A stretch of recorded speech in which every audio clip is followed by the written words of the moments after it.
மருத்துவர் நல்ல மருந்து கொடுத்தாலும் அவர் பேரில் நம்பிக்கை இல்லை என்றால் அது வேலை செய்யாது. டாக்டர் கைராசிக்காரர் நல்லவர் என்ற நம்பிக்கை இருந்தால் அவர் கையில் வெறும் நீர் வாங்கி குடித்தால் கூட குணமாகிவிடும். நம்பிக்கைக்கு அத்தனை பலம். நம்முடைய தேசத்தில் வியாதியை 3 விதமாக நீக்குகிறார்கள். முதலாவதாக மருந்து உட்கொள்வது, இரண்டாவது ரசமணி கட்டிக்கொள்வது, நவரத்தின மோதிரம் முதலியவை அணிந்து கொள்வது, சந்திர திசைக்கு முத்து மோதிரம், சூரிய திசைக்கு பவழ மோதிரம், சனி திசைக்கு நீலக்கல் மோதிரம் என்றெல்லாம் இருக்கிறது. குறிப்பிட்ட வியாதி நீங்க இந்த ரத்தினத்தை உபயோகிக்க வேண்டும் என்று சாஸ்திரத்திலும் கூறப்பட்டு இருக்கிறது.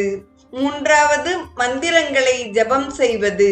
அதிர்ஷ்ட சக்தியுடைய மந்திரங்களை ஜபித்து வியாதிகளை நீக்கிக் கொள்ளக்கூடிய முயற்சி செய்கிறார்கள்.